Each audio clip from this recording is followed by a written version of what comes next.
Late 2032.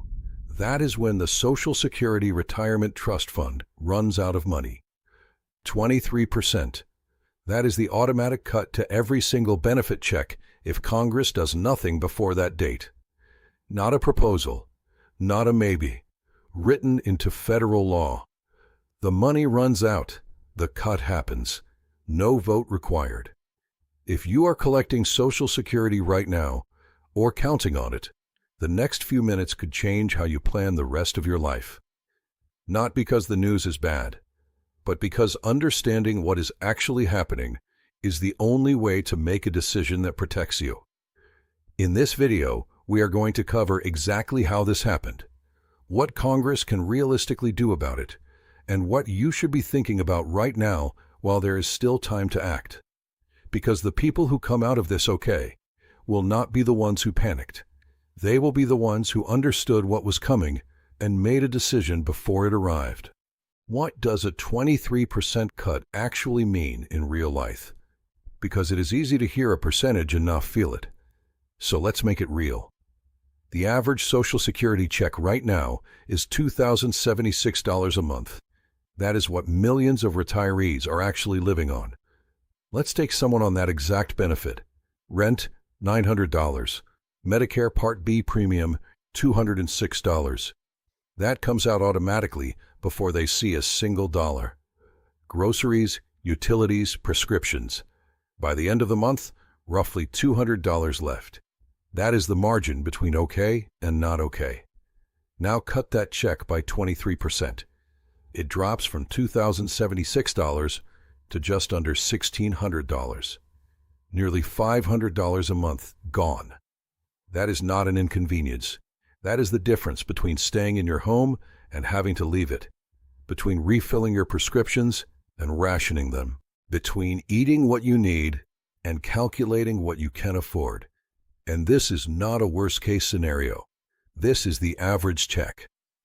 40% of retirees depend on Social Security for more than half their income. For millions of people, this is the whole plan. So how did we get here? Social Security was created in 1935, and when it launched, the math worked perfectly. Here is why. Social Security is not a savings account. It never was. The money you pay in today does not sit in a fund with your name on it. It goes straight out the door to people collecting right now. Today's workers pay for today's retirees. That is the entire system. And for that system to work, you need a lot of workers for every retiree. In 1950, there were 16 workers supporting every single Social Security beneficiary. 16. The math was easy. Then something started to shift. The baby boomers, the largest generation in American history, started retiring. Americans started living longer, and birth rates started falling. Fewer new workers entering the system, more retirees collecting for longer. The ratio collapsed. By 2024, there were just 2.8 workers supporting every beneficiary, and that number is still falling. By 2040, it is projected to hit 2 workers per retiree. 2. The same benefits, half the support. That is the core of the problem. It is not fraud. It is not mismanagement. It is demographics. And demographics do not lie. Now here's where it gets important. Congress has known about this for decades. The projections have been sitting in annual government reports since the mid-1980s. This is not a surprise. What is a surprise is that recent decisions have actually made it worse, not better. In January 2025, Congress passed the Social Security Fairness Act. It sounded like good news, and for some people, it was. It increased benefits for certain government workers who were previously receiving reduced payments. But here is what did not make the headlines. It added nearly $200 billion to Social Security's shortfall over the next 10 years alone. Then came July 4, 2025. President Trump signed the One Big Beautiful Bill into law. The Social Security Administration sent an email to millions of retirees saying the bill had effectively eliminated federal income taxes on Social Security benefits for most recipients. That email was misleading. What the bill actually did was create a new $6,000 tax deduction for Americans 65 and older. For most middle-income retirees, that deduction is genuinely helpful. It reduces their tax bill, possibly to zero. But here's the part nobody talked about. Federal income taxes on Social Security benefits flow directly back into the trust fund. When you reduce that tax revenue, you reduce the money going into the fund. The Social Security Administration's own chief actuary ran the numbers. The One Big Beautiful Bill accelerated trust fund depletion by approximately 6 months, moving the projected insolvency date from early 2033 to late 2032. So in the same year, Congress passed 2 pieces of legislation, both sold as good news for retirees, and both of them made the underlying problem worse. That is not an accident. That is what happens when politicians need to show they are helping without making the hard decisions that would actually fix the system. And every year those decisions are delayed, the fix required gets bigger, and the time to prepare gets shorter. So what are the actual options on the table? Because there is a narrative out there that Social Security is simply too broken to fix. That is not true. The fixes exist. They have existed for decades. The problem is not finding a solution. The problem is that every solution requires someone to give something up. Here are the 2 most likely paths. The first is raising or removing the income cap. Right now, Social Security taxes only apply to the first $184,500 of income. Anything above that, no Social Security tax, which means a person earning $500,000 a year pays the same dollar amount into Social Security as someone earning $184,000.